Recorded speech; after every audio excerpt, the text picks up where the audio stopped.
ನಮಸ್ಕಾರ. ನಾನಿವತ್ತು ಬದನೆಕಾಯಿ ಎಣ್ಗಾಯಿ ಹೇಗೆ ಮಾಡೋದು ಅಂತ ತೋರಿಸ್ತಾ ಇದ್ದೀನಿ. ಚಿಕ್ಕ ಚಿಕ್ಕ ಮುಳ್ಗಾಯಿ ಅಂತಾರಲ್ಲ ಬದನೆಕಾಯಿ, ಅದು ನಾನು ಸುಮಾರು ಒಂದು ಅರ್ಧ ಕೆ ಜಿಯಷ್ಟು ತೊಗೊಂಡಿದ್ದೀನಿ. ಬದನೆಕಾಯಿ ಚಿಕ್ಕ ಚಿಕ್ಕದಿರುತ್ತಲ್ಲ ಅದು, ಆ ಥರ ಬದನೆಕಾಯಿನ ತೊಗೊಂಡಿದ್ದೀನಿ. ಆಮೇಲೆ 3 ಈರುಳ್ಳಿ ತೊಗೊಂಡಿದ್ದೀನಿ, ಉಳ್ಳಾಗಡ್ಡೆ ಅಂತಾರಲ್ಲ ಅದು. ಮತ್ತು ಒಂದು 3 ಸ್ಪೂನಷ್ಟು ದೊಡ್ಡ ಸ್ಪೂನಲ್ಲಿ ಕೊಬ್ಬರಿ ತುರಿ, 1 ಸ್ಪೂನು ಬೆಲ್ಲ ಮತ್ತು ಬೆಲ್ಲದ ಪುಡಿ, ಆಮೇಲೆ ಒಂದು 2 ದೊಡ್ಡ ಸ್ಪೂನಲ್ಲಿ 2 ಸ್ಪೂನು ಕಡಲೆಕಾಯಿ ಬೀಜ, 3 ಸ್ಪೂನು ಮೆಣಸಿನ ಪುಡಿ, 2 ಸ್ಪೂನು ಗುರೆಳ್ಳು ಅಂತ ಹೇಳ್ತಾರೆ ನೋಡಿ, ಹುಚ್ಚೆಳ್ಳು ಅಂತಾರೆ, ಗುರೆಳ್ಳು ಅಂತಾರೆ, ಕುರಾಸಿನಿ ಅಂತಾರೆ. ಅದನ್ನು ನಾನು ಗುರೆಳ್ಳು ಅಂತ ಕರಿತೀನಿ. ಮತ್ತು 1.5 ಸ್ಪೂನಷ್ಟು ಧನಿಯಾ ಪೌಡ್ರ್ ತೊಗೊಂಡಿದ್ದೀನಿ. ಮತ್ತು ಒಂದು ಗೋಲಿ ಗಾತ್ರದಷ್ಟು ಹುಣಸೆ ಹಣ್ಣನ್ನು ತೊಳೆದಿಟ್ಕೊಂಡಿದ್ದೀನಿ. ಇದಿಷ್ಟು ಇದಕ್ಕೆ ಬೇಕಾಗಿರೋ ಸಾಮಾನು. ಆಮೇಲೆ ಒಂದು ಎಳ್ಳು ದೊಡ್ಡ ಸ್ಪೂನಲ್ಲಿ 2 ಸ್ಪೂನು ಬಿಳಿ ಎಳ್ಳು ತೊಗೊಂಡಿದ್ದೀನಿ. ಇದಿಷ್ಟು ಬೇಕಾಗಿರೋ ಸಾಮಾನು. ಇದು ಬದನೆಕಾಯಿನ ಚೆನ್ನಾಗಿ ತೊಳ್ಕೊಂಬಿಟ್ಟು ಅದರ ತೊಟ್ಟನ್ನು ಇಟ್ಕೊಂಡು ಚೆನ್ನಾಗಿರುತ್ತೆ, ತೊಟ್ಟನ್ನು ಇಟ್ಕೊಂಡ್ರೆ ಚೆನ್ನಾಗಿರುತ್ತೆ. ಅದನ್ನು 4 ಸೀಳುಗಳಾಗಿ ಮಾಡ್ಕೋಬೇಕು. ಇದು ಬದನೆಕಾಯಿ ಕೆಲವೆಲ್ಲ ಒಳಗಡೆಯಲ್ಲಿ ಹೊರಗಿಂದ ನೋಡೋಕ್ಕೆ ಚೆನ್ನಾಗಿರ್ತವೆ, ಒಳಗಡೆಯಿಂದ ಹುಳ ತಿನ್ಕೊಂಡಿರುತ್ತೆ. ಅದೆಲ್ಲ ನೋಡ್ಕೊಂಬಿಟ್ಟು ಸ್ವಲ್ಪ ಇದು ಮಾಡ್ಕೋಬೇಕು, 4 ಸೀಳುಗಳನ್ನಾಗಿ ಮಾಡಿಕೊಂಡು ಇಟ್ಕೋಬೇಕು. ಅದನ್ನು ಚೆನ್ನಾಗಿ ತೊಳ್ಕೊಂಬಿಟ್ಟು ಒರೆಸ್ಕೊಂಡು ಸೀಳುಗಳಾಗಿ ಮಾಡ್ಕೊಂಡಿದ್ದೀನಿ. ಆಮೇಲೆ ಈಗ ಶೇಂಗಾ ಬೀಜ ತೊಗೊಂಡಿದ್ದೀನಲ್ಲ, ಕಡಲೆಕಾಯಿ ಬೀಜ, ಅದನ್ನು ಸಣ್ಣ ಬೆಂಕಿ ಮೇಲೆ ಹುರ್ಕೋಬೇಕು, ಚೆನ್ನಾಗಿ ಹುರ್ಕೋಬೇಕು. ಇದು ಬದನೆಕಾಯಿಗಳು ಚೆನ್ನಾಗಿ ಎಲ್ಲನೂ ಸೀಳ್ಕೊಂಡು ಇಟ್ಕೊಂಡು, ಬಟ್ ಇದು ನಾನು ತುಂಬಕಾಯೆಲ್ಲ ತೋರಿಸ್ತಾ ಇರೋದು, ಎಣ್ಗಾಯಿ ಅಂತ ಹೇಳಿ ಹೆಚ್ಚಾಗಿ ನಾರ್ತ್ ಕರ್ನಾಟಕದಲ್ಲಿ ಮಾಡ್ತಾರೆ ಇದನ್ನು. ಅದು ಕಡಲೆಕಾಯಿನ ಹುರ್ಕೊಂಡಾಯಿತು. ಇದು ಈಗ ಎಳ್ಳು ಹಾಕ್ಕೊಂಡಿದ್ದೀನಿ. ಎಳ್ಳು ಸುಮಾರು 1-2 ಸ್ಪೂನಷ್ಟು, ಮತ್ತು ಕುರಾಸಿನಿ ಗುರೆಳ್ಳು ಅದು 2 ಸ್ಪೂನಷ್ಟು ತೊಗೊಂಡಿದ್ದೀನಿ. ಅದನ್ನು ಸಣ್ಣ ಬೆಂಕಿ ಮೇಲೆ ಹುರ್ಕೋಬೇಕು. ಅದು ತುಂಬ ಕಪ್ಪಾಗಬಾರ್ದು, ಸುಮಾರಾಗಿ ಕೆಂಪಾಗಿ ಚಟಪಟ ಅನ್ನಬೇಕು, ಆ ಥರ ಹುರ್ಕೋಬೇಕು. ಆಮೇಲೆ ಇದು ಚಟಪಟ ಅಂದಮೇಲೆ ಈ ಕೊಬ್ಬರಿ ಪುಡಿ ತುರಿ ತೊಗೊಂಡಿದ್ದೀನಲ್ಲ, ಕೊಬ್ಬರಿ ತುರಿನೂ ಹಾಕ್ಕೋಬೇಕು. ಅದಕ್ಕೆ ಕೊಬ್ಬರಿ ತುರಿನೂ ಹಾಕ್ಕೊಂಬಿಟ್ಟು ಅದನ್ನು ಸ್ವಲ್ಪ ಒಂಚೂರು ಹುರ್ಕೊಂಡ್ರೆ ಸಾಕು, ಅದೇನು ತುಂಬ ಹುರ್ಕೋಬೇಕಾಗಿಲ್ಲ, ಸ್ವಲ್ಪ ಹುರ್ಕೊಂಡು ಇಟ್ಕೋಬೇಕು. ಆಮೇಲೆ ಇದು ಸಣ್ಣಗೆ ಹುರ್ಕೊಂಡಿದ್ದೀನಿ ನೋಡಿ, ಇದು ಎಲ್ಲ ಮಿಕ್ಸ್ ಮಾಡಿಕೊಂಡು ಹುರ್ಕೊಂಡಿದ್ದೀನಿ. ಇದು ಕೊಬ್ಬರಿ ತುರಿನೂ ಸ್ವಲ್ಪ ಹುರ್ಕೊಂಡು ಇಟ್ಕೋಬೇಕು. ಆಮೇಲೆ ಅದನ್ನು ಎಲ್ಲ ಮಿಕ್ಸಿಗೆ ಈ ಕಡಲೆಕಾಯ್ದು ಸಿಪ್ಪೆ ಹುರ್ಕೊಂಡಿದ್ವಲ್ಲ, ಅದ್ರ ಸಿಪ್ಪೆನ ಬಿಡಿಸ್ಕೊಂಬಿಟ್ಟು ಬಿಳಿ ಇದನ್ನು ಹಾಗೆ ಬೇಕಿದ್ರೂ ಹಾಕ್ಕೋಬೋದು, ಅದೇನು ತೊಂದರೆ ಇಲ್ಲ. ಮತ್ತು ಹುರಿದಿರೋ ಎಳ್ಳು, ಗುರೆಳ್ಳು, ಬಿಳಿ ಎಳ್ಳು, ಕೊಬ್ಬರಿ, ಮತ್ತು ನಾನು ಮೆಣಸಿನ ಪುಡಿ ಎಷ್ಟು ಇಟ್ಕೊಂಡಿದ್ನಲ್ಲ ಚಿಲ್ಲಿ ಪೌಡ್ರು, ಅದು ಅರ್ಧ ಇದ್ರಲ್ಲಿ ಹಾಕ್ಕೊಂಡಿದ್ದೀನಿ. ಮತ್ತು ನೀರು ಹಾಕ್ಕೊಂಡು ಮಸಾಲೆ ಮಾಡ್ಕೊಂಡಿದ್ದೀನಿ. ಅರ್ಧ ಮೆಣಸಿನ ಪುಡಿ ಹಾಗೆ ಇಟ್ಕೊಂಡಿದ್ದೀನಿ, ಆಮೇಲೆ ಹಾಕ್ಕೋತೀನಿ. ಇವಾಗ ಇದು ಎಣ್ಗಾಯಿ ಅಂತಲೇ ಹೇಳ್ತಾರಲ್ಲ, ಎಣ್ಣೆಲಿ ಸ್ವಲ್ಪ ಇದನ್ನು ಬದನೆಕಾಯಿನ ಕರ್ಕೊಳ್ಬೇಕು ಮೊದಲು. ಇದು ಕರ್ಕೊಳ್ಳೋಕ್ಕೆ ನಮಗೆ ಅದು ಭಾಳ ಕೇರ್ಫುಲ್ಲಾಗಿ ಕರ್ಕೋಬೇಕು, ಯಾಕಂದರೆ ನೀರಿನ ಅಂಶ ಇರಬಾರ್ದು. ನೀರಿನ ಅಂಶ ಇತ್ತು ಅಂದರೆ ಮುಳ್ಗಾಯಿನಲ್ಲಿ ಅದು ಚಟ್ಟಂತ ಎಣ್ಣೆ ಮುಖದ ಮೇಲೆ ಎಗರು ಬಿಡುತ್ತೆ. ಅದಕ್ಕೋಸ್ಕರ ಚೆನ್ನಾಗಿ ಒರೆಸ್ಕೊಂಡ್ಬಿಟ್ಟು ಆಮೇಲೆ ನೀವು ಬೇಕಾದ್ರೆ ಸ್ಟವ್ ಆಫ್ ಮಾಡಿಕೊಂಡು, ಎಣ್ಣೆ ಬಿಸಿ ಆಗಿದೆ ಅಂದಮೇಲೆ ಸ್ಟವ್ ಆಫ್ ಮಾಡಿಕೊಂಡು ಅದರಲ್ಲಿ ಹಾಕ್ಕೋಬೋದು. ಇಲ್ಲ ಅಂತಂದರೆ ಒಂದು ಸ್ವಲ್ಪ ನಮಗೆ ಬೇಕಾದಷ್ಟು ಎಣ್ಣೆ ಹಾಕ್ಕೊಂಬಿಟ್ಟು ಸಣ್ಣ ಬೆಂಕಿ ಮೇಲೆ ಅದನ್ನು ಹುರ್ಕೊಳ್ಳಬೋದು, ರೋಸ್ಟ್ ಬೇಕಾದ್ರೂ ಮಾಡ್ಕೋಬೋದು. ಇದು ನಾನು ಒರಿಜಿನಲ್ ಹೆಂಗೆ ಮಾಡ್ತಾರೋ ಆ ಥರ ತೋರಿಸ್ತಾ ಇದ್ದೀನಿ.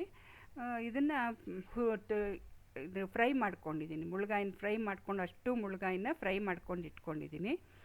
ಆಮೇಲೆ ಒಂದು 3 ಸ್ಪೂನ್ ಎಣ್ಣೆ ಹಾಕ್ಕೊಂಡು ಪ್ಯಾನ್ನಲ್ಲಿ ಸಾಸಿವೆ ಮತ್ತು ಜೀರಿಗೆ, ಒಂದು ಸ್ವಲ್ಪ ಜೀರಿಗೆ, ನಮಗೆ ಎಷ್ಟು ಬೇಕು ಅಷ್ಟು ಜೀರಿಗೆ, ಸಾಸಿವೆ ಮತ್ತು ಕರಿಬೇವಿನ ಸೊಪ್ಪು, ಇದೆಲ್ಲ ಹಾಕ್ಕೊಬೇಕು. ಒಗ್ಗರಣೆಗೆ ನಾವೇನೇನು ಹಾಕ್ಕೋತೀವಲ್ಲ, ಕರಿಬೇವಿನ ಸೊಪ್ಪು ಈ ಥರ ಎಲ್ಲ ಹಾಕ್ಕೊಂಡು, ಆಮೇಲೆ ನಮಗೆ ಈರುಳ್ಳಿನ ಕಟ್ ಮಾಡಿ ಇಟ್ಕೊಂಡಿದ್ದೀನಲ್ಲ, ಉಳ್ಳಾಗಡ್ಡೆನ ಅದನ್ನು ಹಾಕ್ಕೊಳ್ಬೇಕು. ಅದನ್ನು ಕಟ್ ಮಾಡಿರೋದನ್ನು ಹಾಕ್ಕೊಂಡು ಸಣ್ಣ ಬೆಂಕಿ ಮೇಲಕ್ಕೆ ಕೆಂಪು ಹುರ್ಕೋಬೇಕು. ತುಂಬಕ್ಕೇನು ಕೆಂಪಗಾಗಬೇಕು ಅಂತೇನಿಲ್ಲ, ಅದರದ್ದು ಹಸಿ ವಾಸನೆ ಹೋಗಬೇಕು.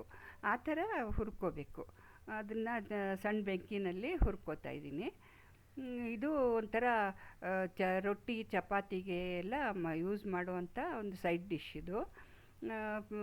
ಇದನ್ನು ಒಂಥರ ಅನ್ನಕ್ಕೂ ಹಾಕ್ಕೊಂಡು ಕಲಿಸ್ಕೋಬೋದು, ಅದೇನಿದಿಲ್ಲ. ಮತ್ತು ಇದು ಧನಿಯಾ ಪೌಡ್ರನ್ನ ಹಾಕ್ಕೋತಾ ಇದ್ದೀನಿ.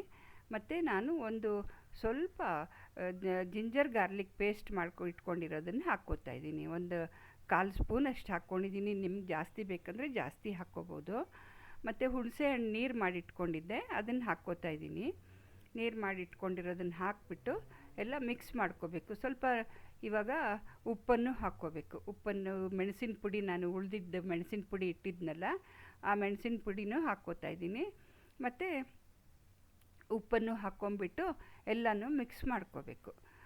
ನಾವು ಏನೆಲ್ಲ ಹಾಕಿದ್ದೀವಲ್ಲ ಪದಾರ್ಥಗಳು ಪ್ಯಾನ್ನಲ್ಲಿ, ಅದಷ್ಟನ್ನು ಹಾಕಿಬಿಟ್ಟು ಮಿಕ್ಸ್ ಮಾಡ್ಕೋಬೇಕೆಲ್ಲ ಚೆನ್ನಾಗಿ ಮಿಕ್ಸ್ ಮಾಡ್ಕೋಬೇಕು. ಉಪ್ಪನ್ನು ರುಚಿಗೆ, ನಮಗೆ ಎಷ್ಟು ರುಚಿಗೆ ಬೇಕೋ ಅಷ್ಟು ಉಪ್ಪನ್ನು ಹಾಕ್ಕೊಂಬಿಟ್ಟು ಚೆನ್ನಾಗೆಲ್ಲ ಮಿಕ್ಸ್ ಮಾಡ್ಕೋಬೇಕು. ಮಿಕ್ಸ್ ಮಾಡ್ಕೊಂಬಿಟ್ಟು ನಾವು ಬೆಲ್ಲ ಇಟ್ಟಿದ್ನಲ್ಲ, ಬೆಲ್ಲ 1.5 ಸ್ಪೂನಷ್ಟು ಬೆಲ್ಲ, ನಿಮ್ಮ ರುಚಿಗೆ ತಕ್ಕಂಗೆ ನೀವು ಹಾಕ್ಕೋಬೋದು. 1.5 ಸ್ಪೂನಷ್ಟು ಬೆಲ್ಲನ, ಪುಡಿ ಮಾಡಿಟ್ಕೊಂಡಿರೋ ಬೆಲ್ಲನ ಹಾಕಿ ಎಲ್ಲ ಮಿಕ್ಸ್ ಮಾಡಿ ಒಂದು ಲೋಟ ನೀರನ್ನು ಹಾಕಿಬಿಟ್ಟು ಮಿಕ್ಸ್ ಮಾಡ್ತಾಯಿದ್ದೀನಿ. ಆಮೇಲೆ ಇದು ನಾವು ಮಾಡಿಟ್ಕೊಂಡಿರೋ ಮಸಾಲೆ ಇದೆಯಲ್ಲ, ಮಸಾಲೆನ ಅದಕ್ಕೆ ಸೇರಿಸ್ಕೋಬೇಕು.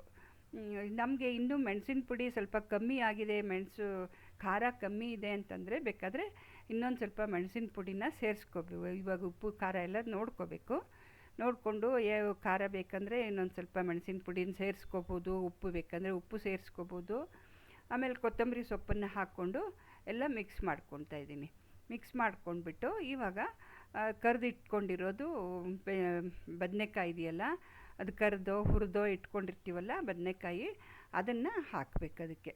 ಇದು ಕರೆದಿರೋದು 3/4 ಭಾಗ ಕರೆದ್ರೂ ಸಾಕಾಗುತ್ತೆ. ಅದು ಹುರ್ಕೊಂಡಿರೋದು ಅಷ್ಟೇ, 3/4 ಭಾಗದಷ್ಟು ಹುರ್ಕೊಂಡ್ರೂ ಸಾಕಾಗುತ್ತೆ. ಆಮೇಲೆ ಅದನ್ನು ಅದರೊಳಗೆಲ್ಲ ಇಟ್ಕೋಬೇಕು.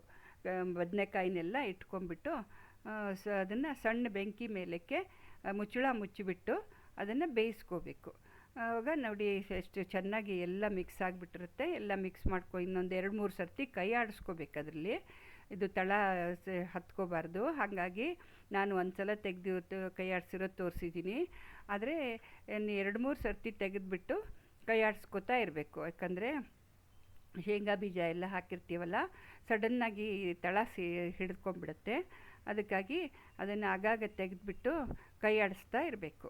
ಅದು 3/4 ಭಾಗ ಬೆಂದಿರುತ್ತೆ ಬದನೆಕಾಯಿ. ಈಗ ಒಂದು 1/4 ಭಾಗದಷ್ಟು ಬೇಯುತ್ತೆ. ಇನ್ನು ಇದು ಒಂದು 3-4 ಥರ ಮಾಡ್ತಾರೆ ಇದನ್ನು. ಇದು ನಾನು ಒಂದು ಥರ ಮಾಡೋದನ್ನು ತೋರಿಸಿದ್ದೀನಿ. ಉತ್ತರ ಕರ್ನಾಟಕದಲ್ಲಿ, ನಾರ್ತ್ ಕರ್ನಾಟಕದಲ್ಲಿ ಹೇಗೆ ಮಾಡ್ತಾರೆ ಆ ಥರ ತೋರಿಸಿದ್ದೀನಿ. ಇದು ಒಂಥರ ತುಂಬ ಚೆನ್ನಾಗಾಗುತ್ತೆ. ಇದು ರೊಟ್ಟಿಗೆ ಚಪಾತಿಗೆ ಎಲ್ಲ ಭಾಳ ಚೆನ್ನಾಗಾಗುತ್ತೆ. ಕಂಪ್ಲೀಟ್ ಆಯಿತು ಈ ಎಣ್ಗಾಯಿ. ಇದು ನೋಡಿ ಇಲ್ಲಿ ತೋರಿಸಿದ್ದೀನಿ, ಎಣ್ಗಾಯಿ ಪೂರ ಆಗಿದೆ. ನೀವು ಒಂದು ಸಲ ಮಾಡ್ಕೊಳ್ಳಿ.